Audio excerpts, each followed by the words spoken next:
Hello and welcome to Decorate It. My name is Mary and this is Wes. And tonight is episode 19. We're talking about abalone. Have you ever worked with abalone before? Once, and the piece I had was not that good. No. It cracked all over the place. Didn't realize there's different qualities of abalone. And the one I had was not quality, so Was it also that maybe you rushed it too? could be. It's super fragile. I've never worked with abalone. I have a bunch of abalone that I've acquired over the years and people have given me, and I just have never had a chance to actually put it into a build because it never actually fit the theme, so to speak.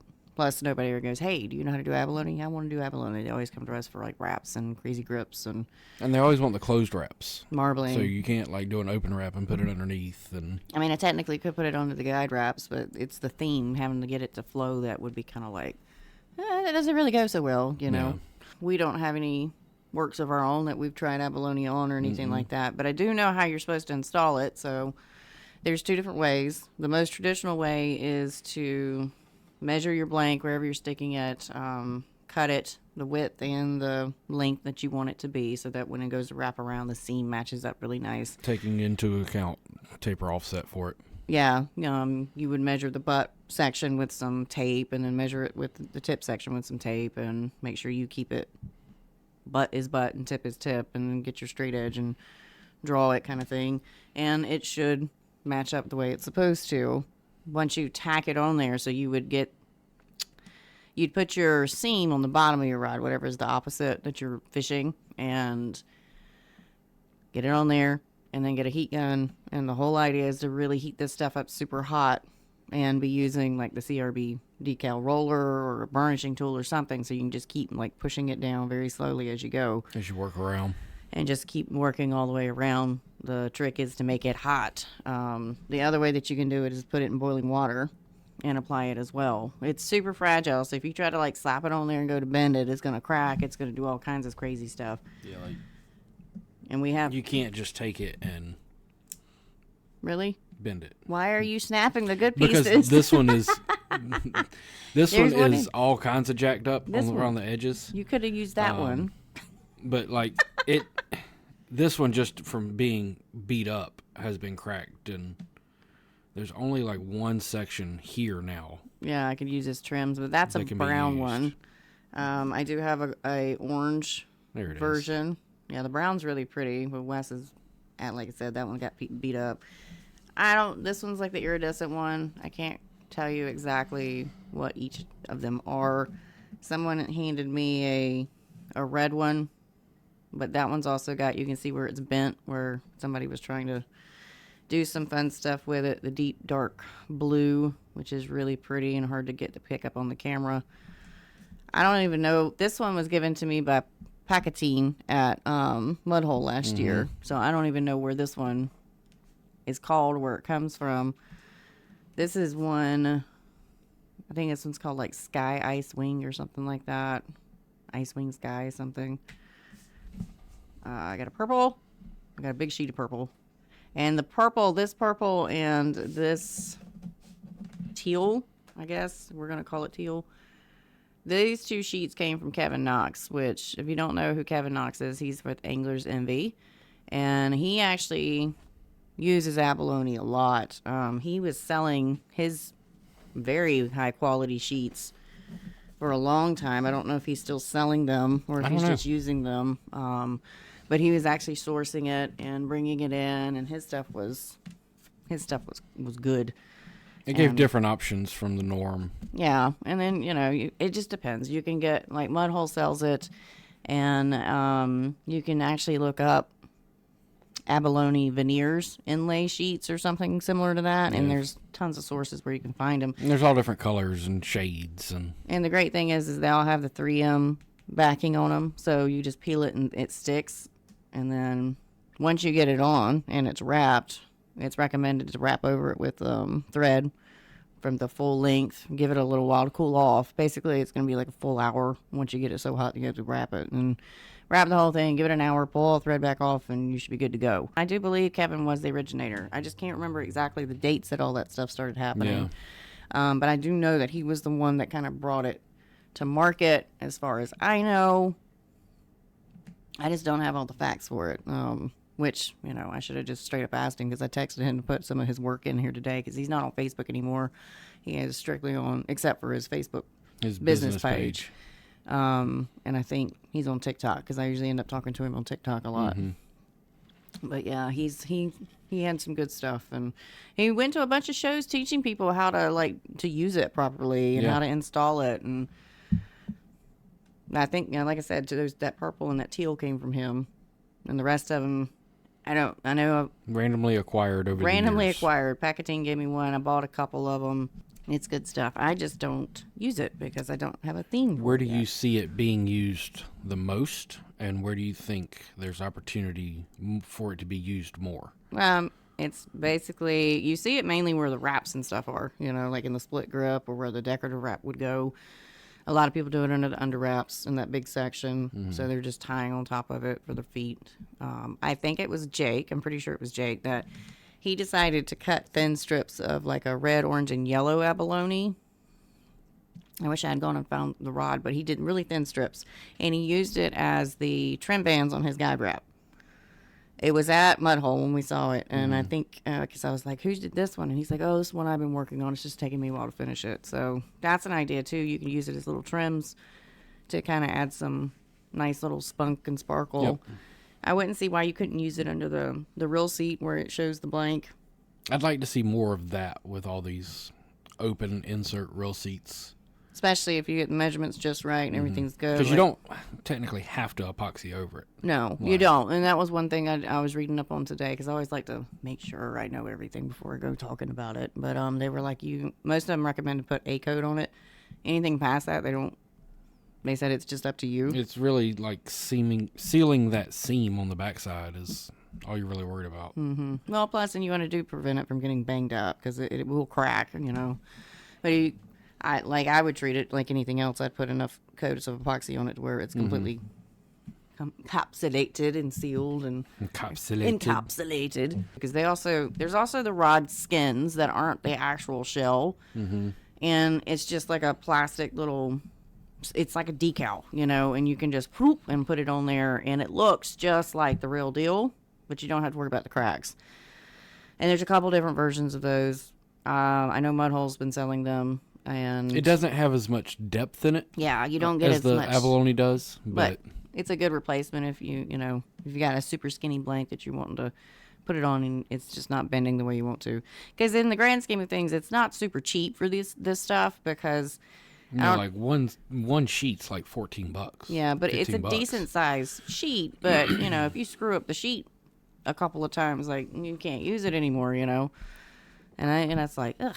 But one good thing about abalone, I always wanted to know where we get the flat colors from, or like where are these coming from? Well, they're coming off of shells and stuff, and they're actually taking and slicing, depending on what colors and the variant of shells that they're pulling this from, and they're piecing it back together to make these inlay sheets. So this is all just cut apart and glued back together and then sanded down to make the stuff. Most of these sheets you can cut with scissors or a little straight edge. Most people will cut it with a razor. Mudhole specifically recommends do it with scissors with their stuff, because it's the thin stuff.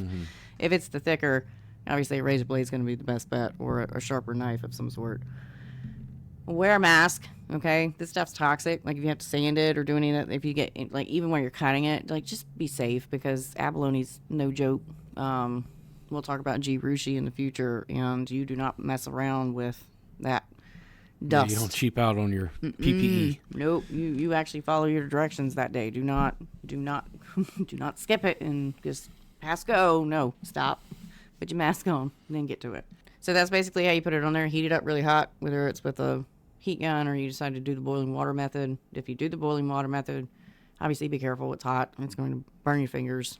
But let's look at the photos. This is one of those topics where there wasn't a ton of people that have obviously worked with it, because it's not one of those things that everybody goes, oh yeah, let's do abalone. But it's so simple and so quick to put on your rods. It's kind of like snake skin, you know? Anyways, but Let's take a look at what they have done. So we're going to start off with Dean Ryan. There's about 4 or 5 people tonight. Dean and Kevin Knox being the heavy contributors, so they work with it a pretty good bit. I don't know the names of all these different ones, but this is that kind of, to me, this one looks like an oil slick almost. Yeah. It's got all the purples and the greens mixed with black, and I don't know the actual color of that one. I don't have a sample of it, but wherever you order it from, we'll tell you what that name is. Another one of Dean Ryan's. This one's the kind of greenish version, looking like an oil slick again to me. Like, what I really enjoy about the abalone is all the natural, like the curves and all of that, like, you know, the swirls and stuff. It's kind of like, in my opinion, it's a cheater's way of doing a tiger, kind of. In a way, yeah. For those that can't do tiger wraps. Now, this is another one. So we've actually seen this one before because we were doing the guide wraps and we were like, oh my gosh, he put shark's teeth on it. But we didn't know that that's Abalone. white abalone under there. That pearl. That white pearl abalone. So there is a white one that is just very shimmery, kind of like metallic thread, but cooler. Another one of Dean's is another one of the blue versions, but he does have it in the split, and he also has it where the decorative wrap would be. The red version of the abalone, I think that one's really pretty. I really think the one I have is like a burgundy kind of. It's not quite as bright as that one is, but the red looks It might really be in good. the sunlight. Yeah, it might just With look epoxy. dark right now. Another one of the red ones by Dean. So it's knowing that they have to cut the individual pieces and then glue it back together. I guess that's where all those little curves and swirls come from. Another one of Dean's. He tends to favor that color combo of that. I guess we're going to call it the blue-green version or the pearlescent one. I don't know. This is white abalone that he's started. This is work in progress. And he's put... Johnny Cash? That's a lot of abalone to not have a crack in it. You know? Mm-hmm. Patience. Yeah, Another you one. definitely have to keep these stored flat at all times. Stored flat. I put mine in containers to keep them protected because the kids like shiny objects and will move And they them will around. just grab it and bend They it. will- yeah. Oh, I didn't know I was supposed to bend it. And also keep the dust off of it because, ugh. White abalone again. That's also the same guide wrap, just seeing it from a different angle. All right, so this we're getting into Kevin Knox. So Kevin's were all sent to me in text, so some of the quality of the images are not the greatest. But this is the purple abalone, and he does it a lot in the decorative wrap area, and then does like an open chevron or something over top of it. Great way to utilize a couple of different colors and be unique as well, you know. He does a lot of matching sets, so it makes it really simple to mimic everything and keep all the colors together. Yeah, he's the set king, basically, and whenever we were talking about I hate to do sets, he laughed really hard at me, actually. Green abalone with an open chevron. He's done it under the guide, just to appreciate the green a little bit more, because we don't have an example of green. Like, that's a really pretty green. Mm-hmm. Grass green or Irish green, depending on how you want to look at it. Another one of the greens under the guide. So this is probably further up the rod. Same build. And he even puts little trims in between it. Mm-hmm. Very, very, very cool. Another one. I wish these images had loaded better. That is a very long piece of apple. You think that's one strip, or you think he put multiple sheets together? No, it's probably one continuous. I think it's massive. That's why he has those big sheets like that. Yeah. It's very pretty. I mean, it's so simple. If you want to see these in better quality, make sure to go to the Facebook page for him, for his business. It's Angler's Envy Custom Rods. I 'Cause actually... there's thousands of photos in there of it. Oh, yeah. Better quality, too. And one of these photos that he put in here, I left the name of the business on there so that people could find it. But as far as abalone goes, like you'll never see more variations than what he does. Mm-hmm. Another really pretty one. Just a simple open wrap over top of it, like 5 or 6 passes, and then with the abalone underneath of it. It's just chef's kiss. It's super simple. Another set with a lighter blue abalone, the deep purple or the deep blue. When we went with red and gold over top of it, for an open chevron. The way he took his pictures, it was really hard to like put a name on there, and so I had to cover up some of his stuff. I felt bad about this. This is another one of his sets. And you can see how he's building these. He's got these done, but he's just knocking them out, and grips one day, then the sheets the next, and then thread work and all that stuff. Same set again, just from a different angle. So this one, yeah. So this was Angler's Envy, Kevin Knox, and this is a different I think that's one of the what do they call them, the ice, Something like the that, ice yeah. color or something. That one's really pretty too. I love how most of them have black in it, so there's no going wrong when you add black into it. You know, like that's just gonna match up just really nicely. Going to Larry McPherson. He's got a red one. This is kind of the color mine is, a darker red. Maybe the sunlight makes it pop more. I don't know, but it's just into the split grip section. He didn't do any extra details to it, and it's enough for it to stand on its own. Another angle of that same one by Larry. This is Mike Ward. So this was actually his customer taking this photo because he forgot to get finished photos of it whenever he did it, but he did share with us his work in progress photo, which was the red abalone. And I actually called him out on this. I said, when did you do this? Because I have never seen this before. He's like, I forgot to take photos. I said, you and me both, man. Get it in, get it out. That red is just gorgeous. Like, hell, all of them are. And guess what? That's it tonight. Only 23 because one, Mary put the thing out way too late. It was Friday night, and then we lost power yesterday, and it was hell trying to get any kind of uploads. Me trying to get it through to the business page to go, hey, the podcast ain't happening tonight. It took an hour for me to push it through. So yeah, that's just some examples of what you can do with abalone. And like I said, there's multiple different versions that you can get. This one I got from, a lot of people call him Paco, but we call him Pacatine. That's actually his real name. But he gave me this one, and I think he gave me the brown one that There was two. There's a couple of these he gave me. The brown is so pretty. I'm trying to get it. It's got a crack in it, so you can see that. Get it in the light. There it is. It's like a bronzy kind of really dark brown. And that deep dark blue is really pretty. And I think that's what Wes is saying, like with the, we don't know, but with the rod skins, we would think we'd lose some of that depth that we can get from the actual shell. But I don't know, because I haven't played with the rod skins. Favorite. I love this purple.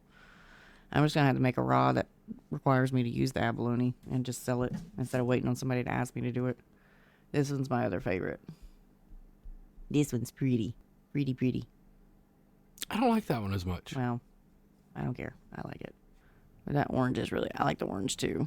See, on the camera, that makes it look really blue. But it's teal. It's like a green teal. Well, it just depends on how the light hits it, you know. But they all change. And I've got two in here. I don't even know what they are. Basically, heat it up. Apply it. Take your time. Don't crack it. Usually if you're going to crack it, it's because you're in a hurry and you're trying to push it down too fast. Don't do that. Get it really hot. Wrap over it. Let it cool off for like an hour. Take the thread off and you're good to go. You can do trims at the end. You can do a wrap over it. Yep. I mean, it's a lot easier to wrap on that than it would be trying to wrap over marbling or a tiger or something else that you've got multiple layers of epoxy on, because it's literally flat. There is no dramas with that. So it's probably pretty easy to pack on, I would assume. We do need to talk about the product of the night. And tonight's product of the night.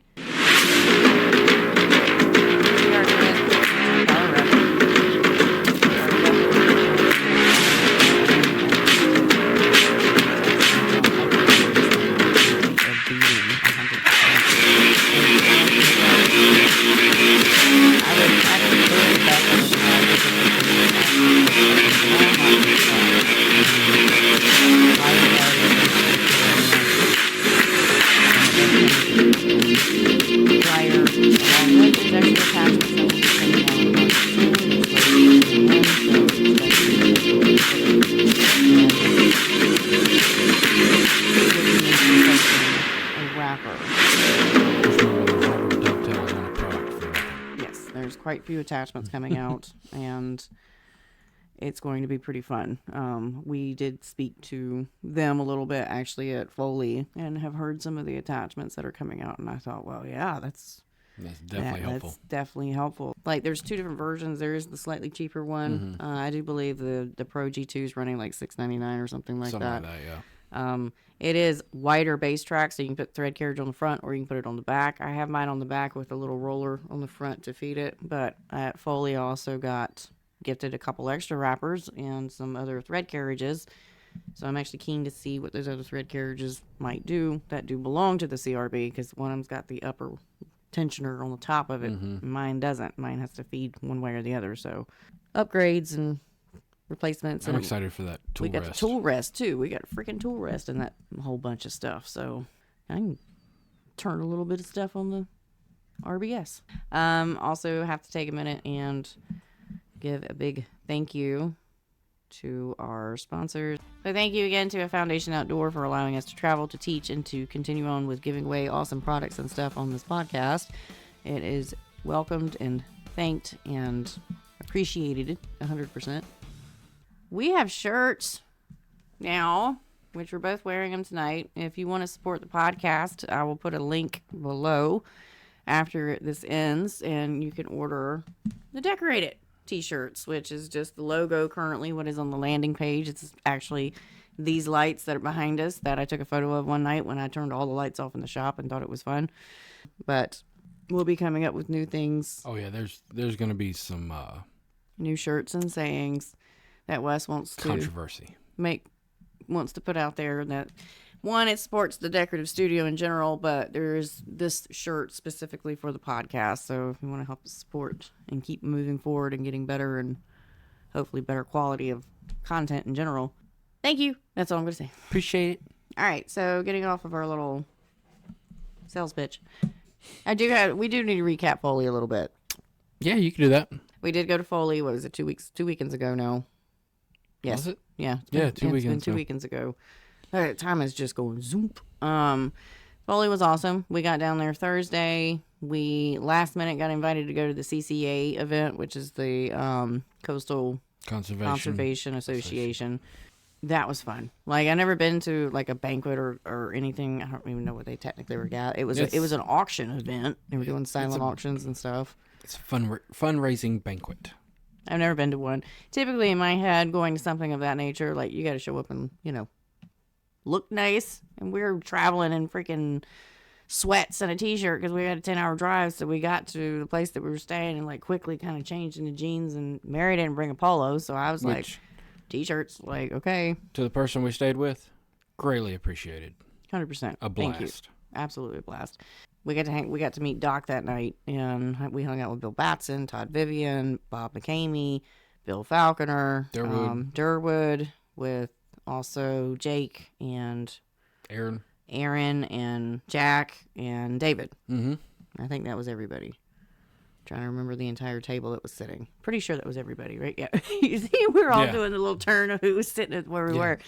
That was a lot of fun hanging out with all of them and watching them buy tires. There's a running joke about tires. Somebody bought tires, and that's the reason why Bill bought Bill tires for his boat trailer. Yeah, Bill Batson was buying tires for Bill Falconer. That I think is going to end up going on a Mazda Miata. They're going, yeah. So that's the reason why over the weekend, if you heard them bickering about tires, that was where it was coming from, was because they bought tires for them. Anyways, and then Friday, we had setup day for the vendors and the little get-together, the little banquet, food hangout, and we had, what was Friday night? We had barbecue Friday night? I think so. I think it was barbecue Friday night. Yeah, because it was fish Saturday. Yeah, we had fried fish on Saturday. Had the event Saturday. We had all the seminars Saturday and Sunday morning. Saturday was a blast. Friday night was a blast, getting to see a bunch of friends, meet new people. A lot of people were talking about, I watch your videos, and they're people that don't ever comment, right? So I don't actually know that they're watching, but they were just like, it's made such an improvement, and I always enjoy how for real you are, and I never know if you're going to be the same in person as you are online. And I'm like, nah, I don't have time to make up some persona and just pretend I'm somebody I'm not. Like, I can't do that. I don't have enough time. I don't have enough. I pretend. I don't. I pretend. I don't have enough thought process. You pretend what? To be nice? To be nicer than I am. That's not true. Wes is pretty nice, but he can get a little righteous, but I think everybody can. And, my seminar went pretty good. I decided to teach two different, like, how to put two patterns together and do the measurements and stuff for it. Seminars are always weird because sometimes you go to ask questions and be like, hey, do you have any questions? And the room is silent. And so it's like, you don't really know if, one, you explained it very well, or two, it went over their heads, right? And you're always like, oh, did I mess up? Like, was that okay? Do you guys understand what I'm talking about? But everybody's like, no, we get it. And I was like, okay. And I pulled James Ornsby up. Well, he volunteered, and he was doing some raps. He got for me. voluntold. No, I asked, and he said, well, nobody else raised their hand, so I figured I would. And I was like, come on down. There you go. And he did some passes for me. I didn't finish the rap I started. I didn't start on the rap until Saturday morning. And I can't rap and talk very fast. I can rap and talk, but I can't do it fast. Heck, I can't even do it fast at home. Like, I gotta take breaks, and I get sidetracked with the 5-year-old. But I didn't finish it, but I finished it when I got back. And as you guys know, I already cut it off because I thought it was ugly as sin. It didn't work out the way I wanted it to. But that's what I get for planning it Saturday morning while I was talking to people and wasn't thinking it all the way through. It's fine. It's a learning lesson. It is what it is. And then Jake features it in Butthole going, here's where it started and here's what it ended. And I'm like, it was an ugly rap. Why'd you pick the ugliest rap I've ever done and put it out there on social media? It's like, stop. But he got a laugh at that. Sunday, unfortunately, we had to leave. Well, Friday night we had fried fish for dinner. No, and Saturday night we had fried fish. Yes, Saturday night we had fried fish for dinner. And Bill and his Nephew Austin, played guitar and sang for us. Which I hate to tell Bill. Austin's good. Austin's better than you at guitar, But Bill's great. Bill, I mean, the both of them together. It was you done just messed really up fun. teaching him because you taught him too well. They do really well. But he's in a band, isn't he? You know what they were saying? Yeah, he was a drummer originally. He's a drummer or something. But well, apparently, if he plays the drum and can do that, he's multi-talented regardless. And can catch fish. I'm interested to see the ukulele being played next, though. I want to see that big tall dude play the ukulele. They had 150 sign up total. Out of that 150, about 50 between 100 to 150 probably showed up at one point or another. Mixed in. But consistently there was between 50 and 75 people there. And it's really hard to get a head count. Now, we didn't actually see how many people were there until Sunday when they took the photo. Wes and I had to leave early because we actually had to leave And a few at other like people 9. had to leave early. Todd and Durwood headed out early, like probably about 5 or 6 other people left that I know of. And so you're talking about at least 10 people missing that had been there Friday and Saturday. But from that picture, that's a good group of people. But the way that the barn was set up, all those vendors were out here in the tent. You have the inside of the party barn. Then you've got people over here on this patio that has like an awning over it. Then you got people over here. So everybody is so spread out. It doesn't feel crowded or like there's a whole bunch of people there until you start packing them into like one little area. Until you get inside the barn, and then you're like, oh, wow. When the food was served, a bunch of people. That's when you notice that there's a whole bunch of people because we're all, being in the same place, convening. That's the word I was looking for. Past that, but there's at least 50 people there solid. Yeah. But that also is the kind of chance that you take when you have an event, putting it out there for free. If nobody pays for it, they don't feel like they have to come. If they wake up that one day and they're like, I don't really know about it or whatever. Or, hell, we've got family emergencies all the time or stuff happens. Like, that's going to happen. You can have 50 people sign up and half of them show up. To me, that's still good numbers. Especially in like a place like our house. Yeah. A place like the party barn having 50 to 75 people there. That's good. You don't feel like you're stepping on other people's toes either. But it seemed great, in my opinion. It's not the expo status. It was a breath of fresh air as far as how things should go in the future. It was and we could not have had better weather down there. I was telling Wes, because Wes didn't go last year with me. Last year, I sweated my outer layer of skin off. Like, it was horrible hot. Humidity was crazy, and it rained Saturday afternoon, so the humidity went even up higher. We were all just melting. It was in the 80s and 90s down there, and it didn't cool off at night. But this time, because that storm came through, which gave a bunch of people problems getting there, but when that storm came through, everything cooled off. So it was like 40, 50s at night, and we get up to like 70s. Might have hit 80. Might have hit 80. But it was cool because the wind was blowing the whole time. So it was a great weekend to be there as far as the weather. I know that when we have to do ours, we have to charge just to be able to feed everybody. It's not because I'm trying to make money off of you. I'm just trying to make sure you're fed. And I typically blow the budget regardless because I always make sure there's snacks and drinks. And because I'm a Southern woman, like, we all supposed to have food and something to snack on. And if you're not hangry, I'm not doing my job.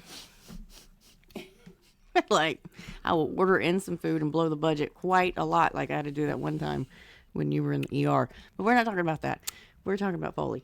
And then so Sunday we left early because we had to get back to help the kids. So we missed 5 more seminars. Yeah. Several of them I'd have loved to sit through. I would have loved to sit down during Mike Garone's because I wanted to watch this man actually work in real time. And Not Instagram sped up 10 Yeah. times speed going. I can't see what his fingers are doing because they're just like, but it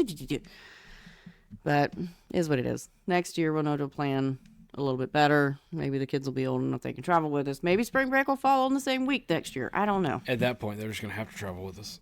We'll see. 100% better this year. I was actually able to wear a hoodie and to wear this little zip-up jacket most of the morning.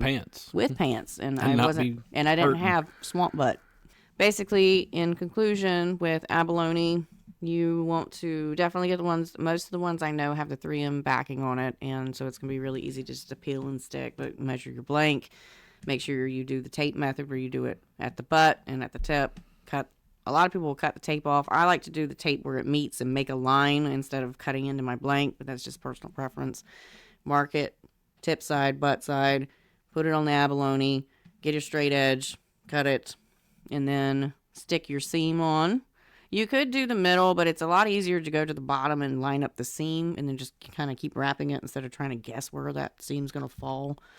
But you stick it on there, heat it up with a heat gun till it's real hot, and just use the CRB decal roller or a burnishing tool or something just to keep rubbing it down. And do not get impatient with the process. Take your time. Take your time, or you're going to crack it, and then you're going to be mad because you've got this massive crack running through it. Unless you're trying to crack it and give it a crackle effect. Now, that's something else you could look into. Break it and put it back together. Break it and put it back together. I don't know, but if you're looking for the smooth kind of, it's just there and it's awesome, take your time. Or boil it. Just be careful. Boiling water, fingers hot, you know. Gotta say it. I don't want somebody reaching in there. I grabbing burned it. I myself. burned myself because you told me to boil it. No, I told you to be careful. Get some tweezers and pull that thing out. Like, we don't stick our hands in boiling hot water. And, you know, Mudhole's got some awesome colors. You can also check out other, I'm sure there's Kevin Knox. Please, by all means, reach out to Kevin Knox and see what he's got available. If he's still selling. If he's still selling or not. Hopefully he is. I haven't asked him specifically. I should have asked him whenever I messaged him about getting his photos added to it. And if you're looking for something that you can't find from either one of those different places, then you can literally look up abalone shell inlay sheets, and you're going to come up with a bunch of different colors that are going to pop up. Just take your time with it. And remember, this can go in the split. This can go under that the blank where the blank's exposed under the real seat. I like to call it the peekaboo seats because you see what's under it.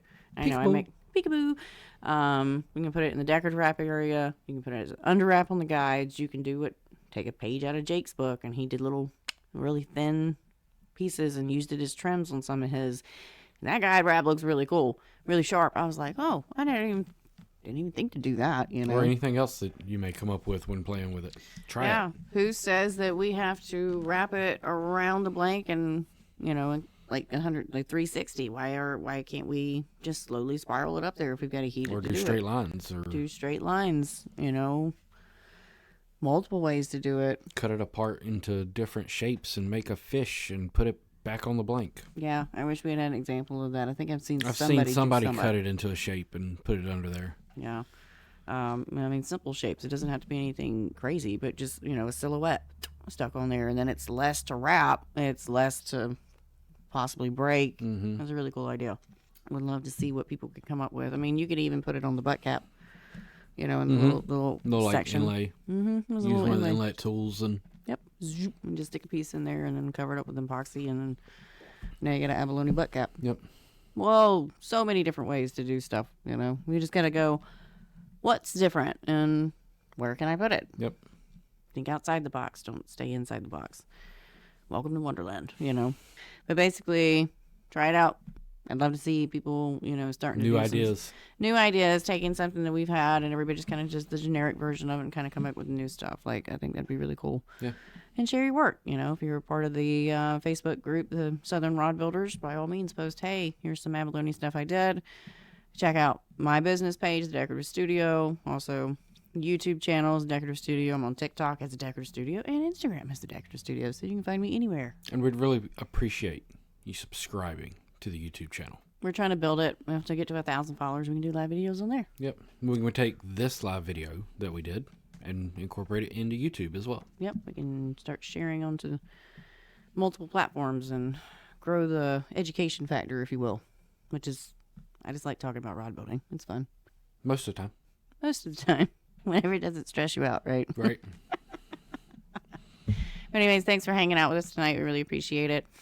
And we look forward to discussing whatever we decide to pick for the next topic. I think the next one we should actually schedule a person to come on. We need to figure that one out. Yeah, I got one in mind. Okay. He likes to talk. Well, we'll see what we can do about doing that, because that would be fun to have somebody else talk about something instead of just me and you talking about it. Sweet. And we'll see you next time. Bye.